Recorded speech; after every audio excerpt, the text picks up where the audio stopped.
नमस्कार मैत्रिणींनो, आज आपण करणार आहोत इन्स्टंट डोसा प्रीमिक्स।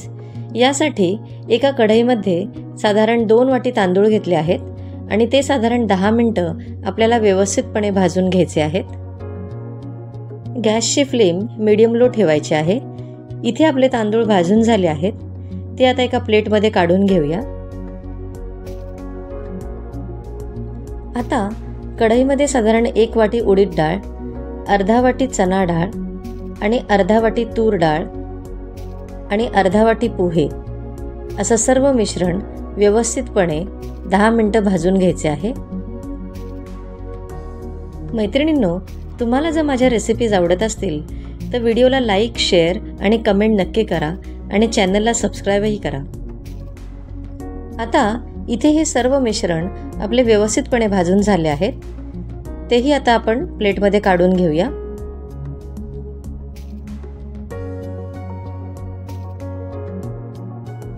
सर्व मिश्रण एका मिक्सिंग जारमध्ये काढून घ्यायचे आहे आणि एक फाईन पावडर तयार करून घ्यायची आहे।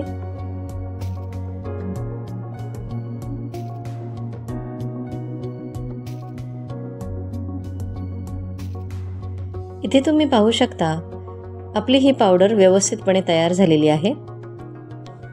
आता ही पावडर एका बाउलमध्ये काढून घेऊया। डोसा प्रीमिक्स आपले तयार झाले आहे। आता त्यामध्ये फक्त अर्धा चमचा बेकिंग सोडा घालायचा आहे आणि एका एअरटाईट काचेच्या बरणीमध्ये तुम्ही हे भरून ठेवू शकता। महिनाभर अतिशय व्यवस्थितपणे टिकून राहते। डोसा करण्यासाठी इथे मी साधारण 1 वाटी इन्स्टंट डोस्याचे पीठ घेतलेले आहे।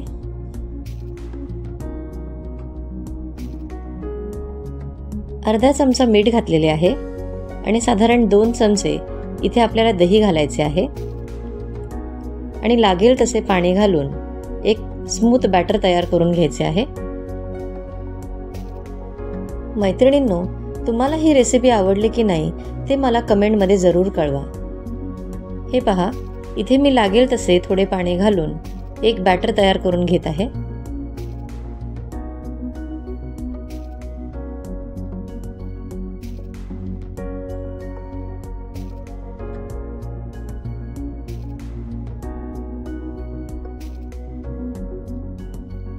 पॅनमध्ये थोडे तेल घालून डोसा घालून घेऊया आणि साधारण 5 मिनिटं हा डोसा व्यवस्थितपणे होऊन देऊया।